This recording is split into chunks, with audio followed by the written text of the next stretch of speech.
Everyone, this is Ashley Latecki Ellenbaus with Sky House Herb School at Apothecary, and this is my new space, my new official space, in addition to my teaching kitchen. And it is a work in progress. So I've got some things back here, but I will have more things. I'm really excited to share with you some more fun herbal things that I can display and have on hand to pull off a shelf and show you guys as I'm talking about things, but not yet.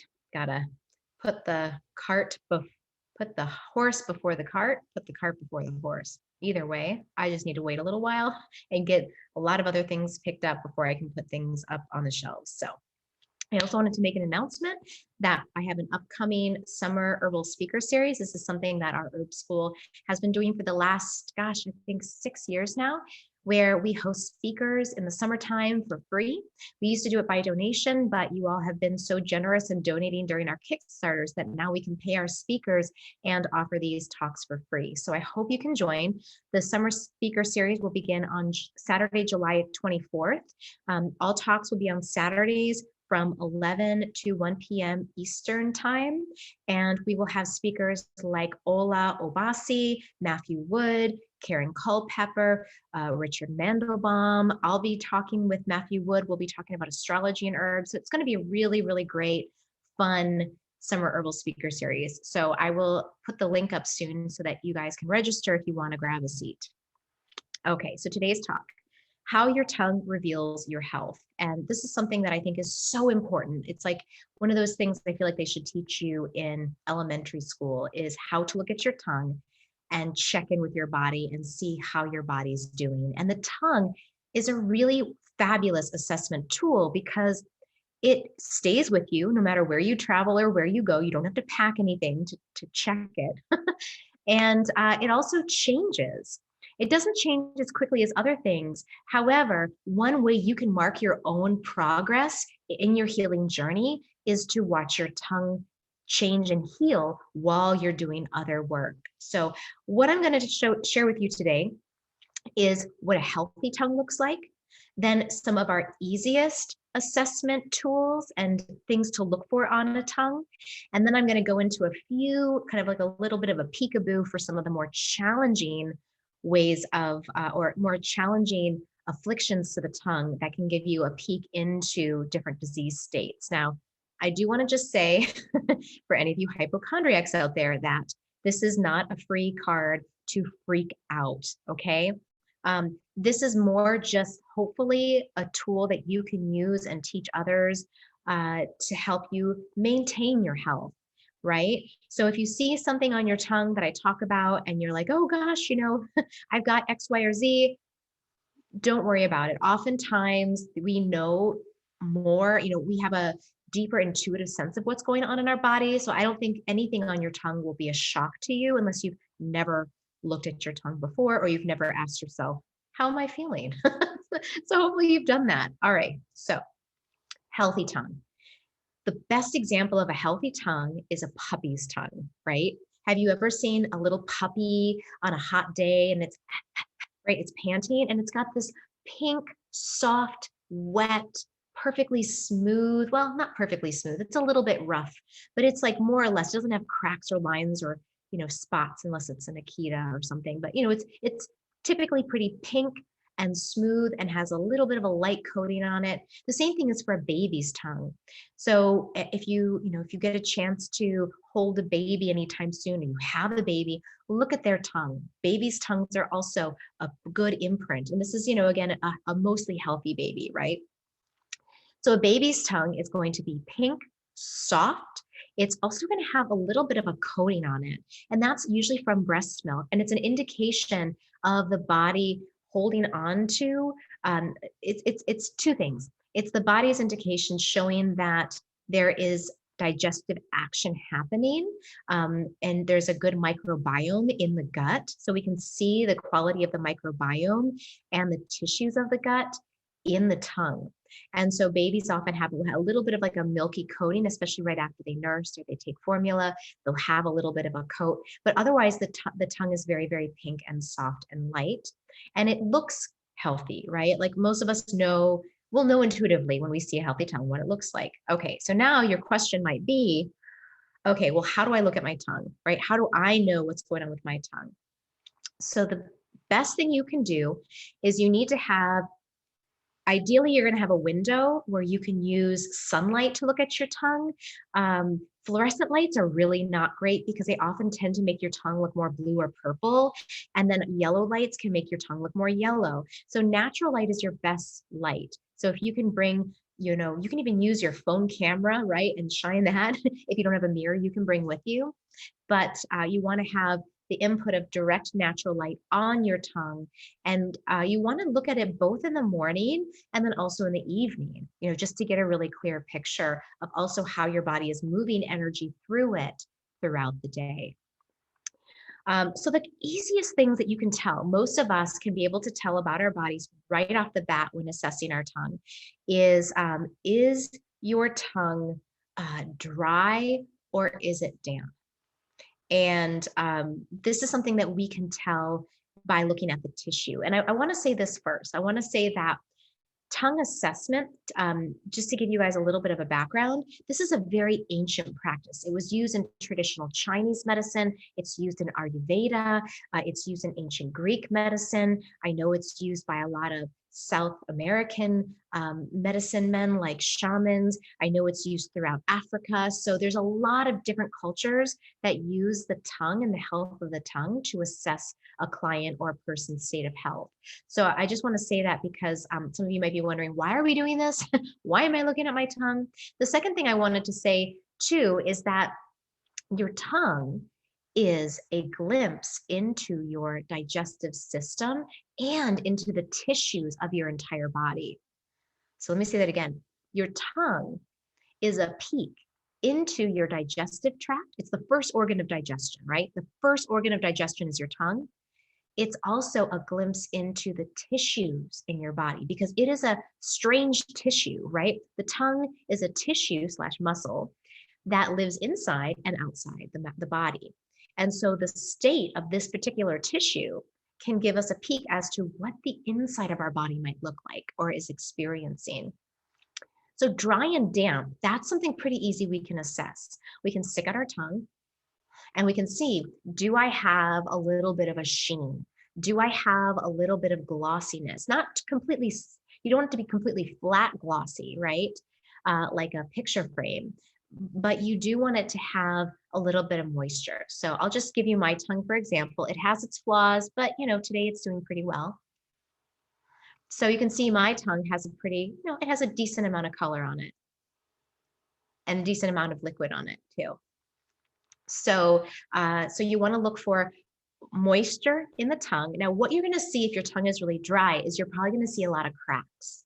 You're going to see a lot of cracks in the tongue, and you're going to see it's going to look like a parched desert.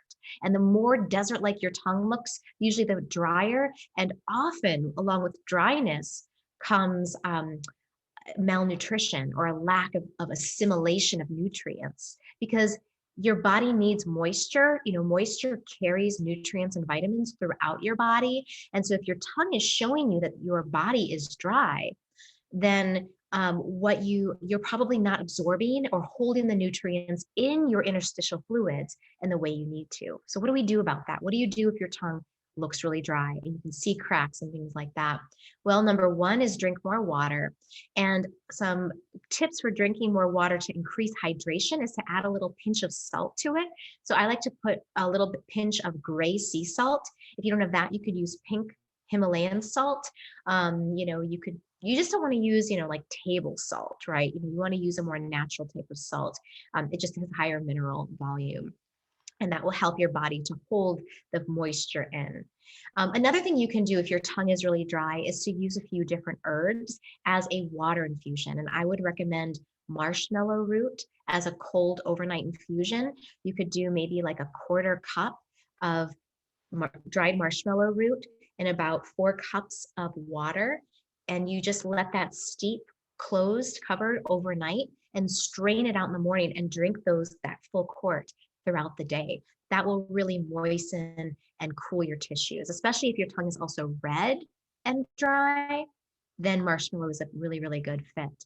Um, I think I'll leave it at that for herbal recommendations, but we've got a lot of different things to go through. Okay, what about the opposite of dry? What if you notice your tongue is really damp? So a damp tongue is going to be usually swollen. I'm just going to make because I can change my tongue shape. We can all do this, but so let's say you stick your tongue out and it's really wide, and from the profile, you can see it's really, really fat. So if you have a really, really wide fat tongue, and sometimes it has some scalloping on the edges,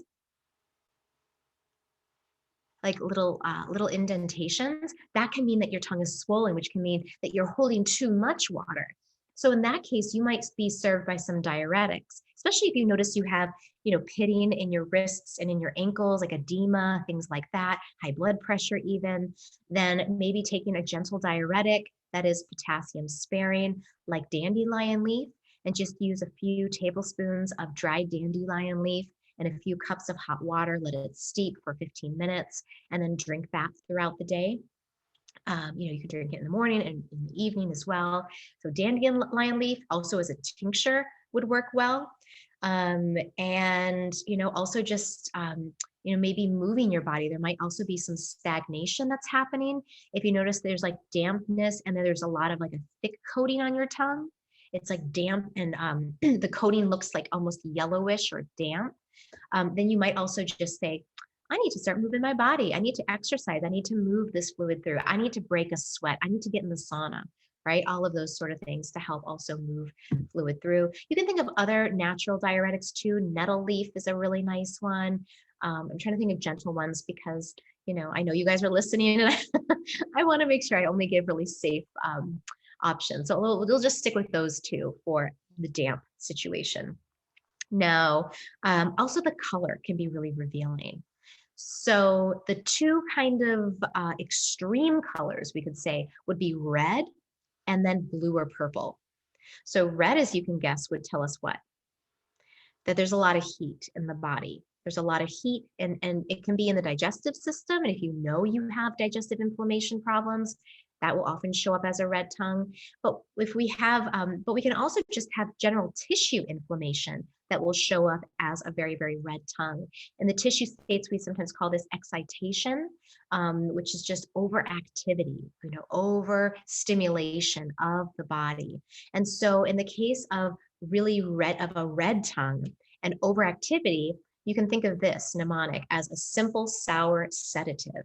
Simple sour sedatives are really good for a hot, excited tissue state. So these would be things like lemon balm is really nice, hibiscus tea or lemon balm, or mix them together even as a tea would be really nice. You could just use a tablespoon of each in a few cups of hot water, steep it for 15 to 20 minutes. Another simple sour sedative would be, really most of our berries. So blackberries, raspberries, strawberries, things like that. A lot of our Rosaceae family plants can be really good at this. And they're just basically cooling and relaxing. Now, on the other side of things, if you have a very bluish purple tongue, that shows us that there's a lack of circulation. There's a lack of heat. We would call this cold or depression tissue state. So if you have a very, very cold, and most people will say, yeah, my hands are always cold and my digestion always feels really cold and sluggish. So if that's the case, then you really need to increase circulation, just like kind of like with the damp type of situation. But here it's really more about adding heat to the body. So this could be just simply eating foods that are warmer in temperature, adding more spice to your foods. You could also think about using an herb like ginger and decocting it or cooking it on the stove, like 3 slices of ginger, cooking it in some water for 15 to 20 minutes and drinking that to try to heat up the digestive and the body's fires. Hawthorn is a really nice heart remedy that also is a circulatory tonic. And then if we want to go really strong, we could talk about prickly ash, which is like really gets blood flowing and is really good for Raynaud's syndrome and people that have numbness and real coldness in their hands and feet. So, if you have any of these things, look at your tongue and see if you can see it in your tongue as well as noticing it in your body. Now, the shape of the tongue is also a really interesting one that most of us can see. Now, there's one little caveat here is that not all of us are one constitution. We're often a few together. So when you move your tongue out of your mouth, you might notice that it kind of vacillates between two different shapes, and that's totally normal. So when you stick your tongue out, you just want to you try to want to capture like what is the natural shape of your tongue when you stick it out. Is it really pointed at the end and super long? That's usually the indication of more vata energy or more air. And then if your tongue is really pointed, and especially if it's a little bit redder in color, but it has kind of a point to the end, that is a pitta. And these are Ayurvedic terms. Pitta is more hot, fiery, action oriented type. And then the third shape is a very rounded, fat tongue. And this would be considered the kapha type in Ayurveda. And this is usually a sign of it's ruled by earth and water. And usually people that have a very slow, easy, cow-like disposition, they're the sweetest of the different doshas. But their tongue will often show just like a lot of earthiness in it. So I'll just give you an example with my tongue, because my tongue, I can change it around. But I'll show you just my initial tongue. So when I draw my tongue out, just notice the shape. Pitta. So you see that point on the tip? But it's also vata because it's long. And see how it moves around? When the tongue moves around and quivers and it's really active, that's usually a sign of vata. It can also mean depletion, anxiety, things like that as well. In my case, it's just vata and probably a little depletion because I'm a mom of 2 kids. But the kapha shape is like this. If you draw your tongue out and it's like this, which is really wide, then basically what you can use that for is just to kind of know your constitution. I've got a lot of air, or I've got a lot of fire, or I've got a lot of water and earth. And that can help you make choices about what you eat, how you exercise, and things like that, and even the herbs you take. So, and then the last thing that's a really easy way, an easy tell for the tongue is the nutrition. And so, again, if you think about that ideal tongue, the puppy tongue, the baby tongue, when you look at the tongue, if it looks really wasted and withered, that's often a sign that the tissues in the body are also wasted and withered, that they might need more nutrition. So yes, you can take a multivitamin. I would rather you just try to focus on eating more vegetables, more whole foods and whole grains, and drinking more water. And often that will do it. You may need to supplement with other things too. And that's where a nutritionist or herbalist can really step in and help. Okay, so I'm going to share just a few of my favorite inside tips of what you can see in the tongue that is a sneak peek as to what's going on inside. So the first one are lines and cracks. So if you have a deep line down the middle of your tongue, that can often mean 2 things. One is it can mean that you have sort of a constitutional weakness, either in your digestive system or along your spine. This is kind of an interesting thing. So I've had a number of clients, I look at their tongue and I ask them about their digestion, and sure enough, there's a bunch of stuff going on with their digestion. Then I have clients that stick out their tongue and they've got maybe it's just like a very subtle line. And I ask them about their digestion and they say, oh, my digestion is great. Ask them about their spine. No problems with their spine. So it might just be that that's what they inherited, but because of their good life choices or their karmic luck, nothing has actually shown up. But it does mean, when I see a client that has a crack down the middle of the tongue, I just say, we just want to make sure that we pay extra attention because this might be a constitutional weakness. The other thing is that the tongue in traditional Chinese medicine and in Ayurveda is seen as a map. And this is really, really neat. I'm going to just I'm going to share my screen here for a minute, just to show you what the tongue map can look like. So this is the slideshow from my second year class. And I'm just going to share with you just a few slides. So this is the Chinese map of the tongue. And you can see what they do is they break it down into different parts. And they have the tip of the tongue relates to the heart. This sort of secondary kind of rainbow arc refers to the lungs. The stomach and spleen are here in the middle. The large intestines and small intestines, the digestive organs, are here towards the back. And the kidneys and urinary bladder are really far back. They place the liver and gallbladder here along the sides. So if you have cracks or if you have markings in any of these areas, then that can maybe be an indication that there's something going on there. In particular, I find this really helpful with the heart and lung areas, and also liver and gallbladder. If there's like a thick coating or lots of bubbles along the sides of the tongue, I might ask more questions to see what is going on with their liver and gallbladder health. Now, here is another tongue map. This is from Margie Flint's book, The Practicing Herbalist.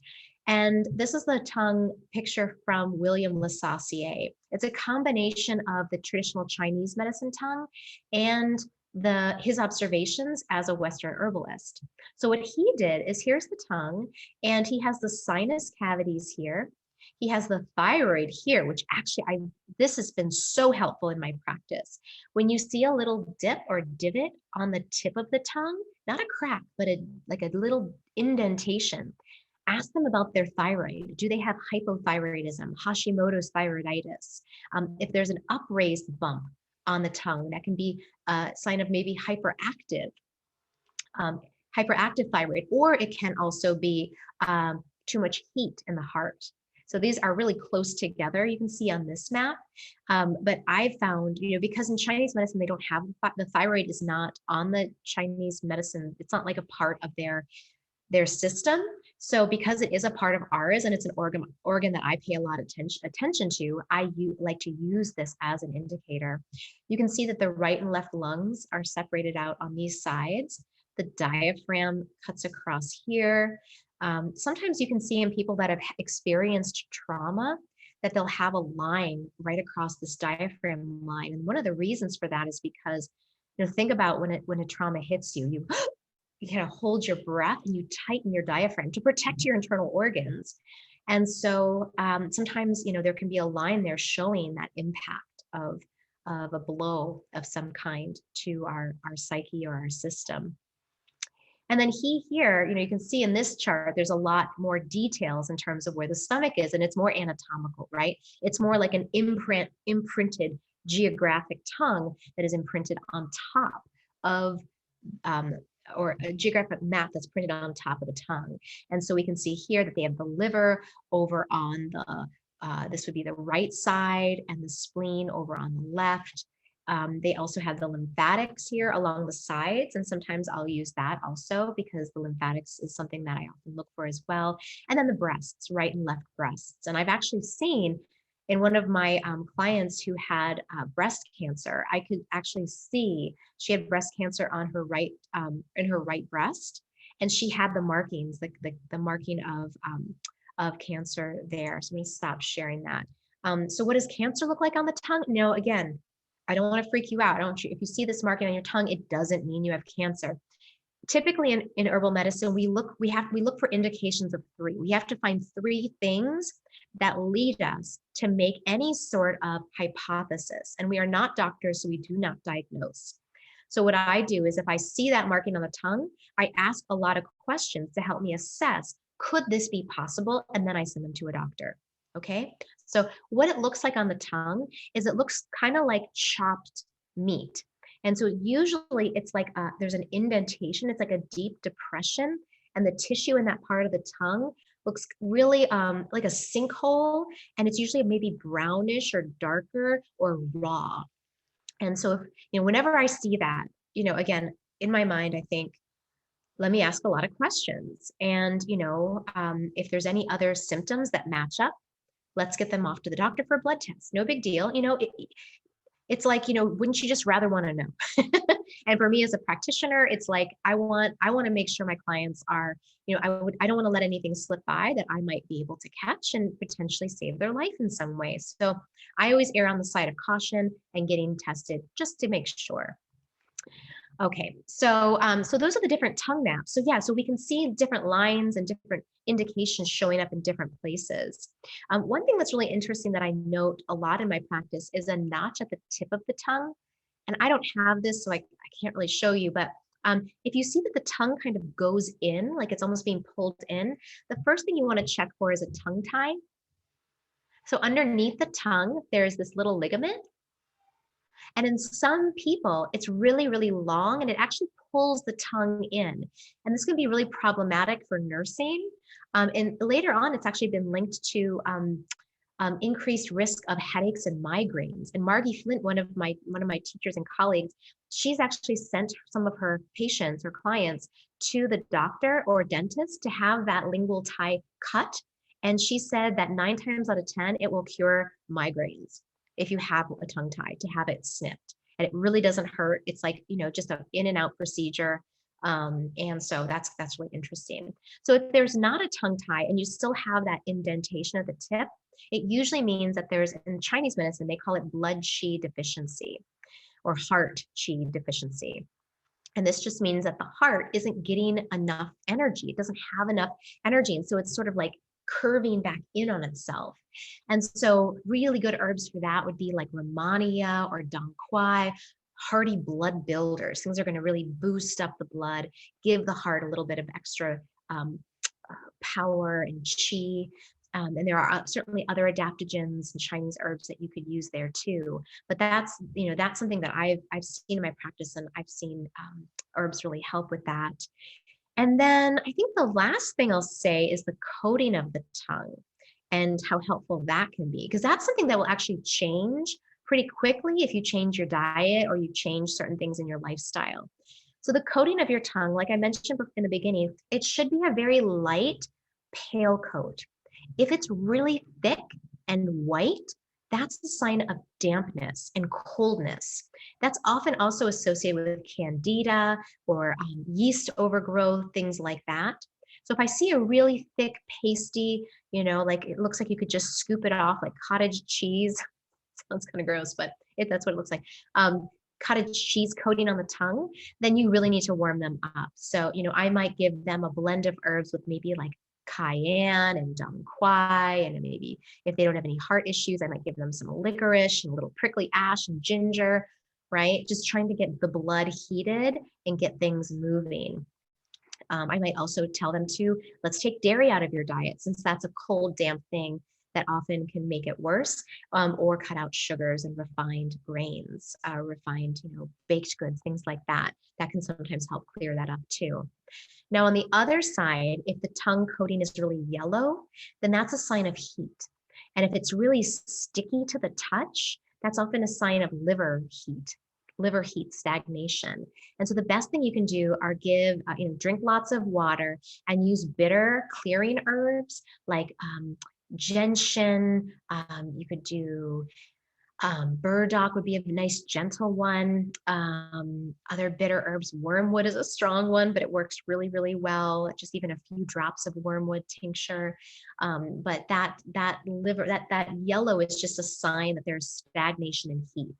You could also think about adding in some of our cooling herbs. So marshmallow is nice for cooling heat, but because we really want to cool heat and stagnation, we might want to go with something a little bit more cleansing and clearing, which makes burdock, I think, a really nice option in terms of our more gentle herbs that we could do. So that's a lot of information on the tongue. I teach two-hour classes on this in my year 2 herbal apprenticeship. So there's a lot more, but I just think, again, this is information that everyone should have. You should know it as parents looking at your children's tongue. Oh, one other thing just to note, this is something that I noticed because our family all got a cold recently. I'm still a little congested, but I noticed, I looked at my daughter's tongue because that's just what I do when she's sick. And she had these little red dots. Her tongue was pale and it had little red raised dots all over it. And I knew right away, I was like, yep, that's her immune system. So those are called papillae. They're normal. But when they're really red, it means either the person it means their immune system is activated. It could mean they have allergies. It could mean their immune system is trying to fight something off, or their immune system is like under attack, like they're in active sick or fever state. So it could be any of those three. So, if you see that on your own tongue or your child's tongue, you might just want to boost their immune system in whatever way you want to do that. Because, again, knowing this is just so important and so helpful for us. And it can be just really, it can also be, it's also really nice to see things change, right? It's really nice to see all of these things shift over time when you're taking the right herbs and when you're making the same or making the right dietary changes that address the same issue. So let me know what you think. Let me know if you look at your tongue, if you scrape your tongue, then you might not have a true idea of what your tongue coat looks like. So just stop brushing it for a few days or scraping it and see what your natural tongue coat looks like. I will say in general, scraping your tongue is a good idea. It's really good for decreasing ama or sort of stagnation in the body. So you can do that. But to get a really good read, you really want to have that natural light and be able to see it all in its purest form. All right. Well, thanks again. I look forward to hearing feedback from you. Let me know if you have any questions, and I will see you all around and hopefully for the summer speaker series. All right. Bye, everyone.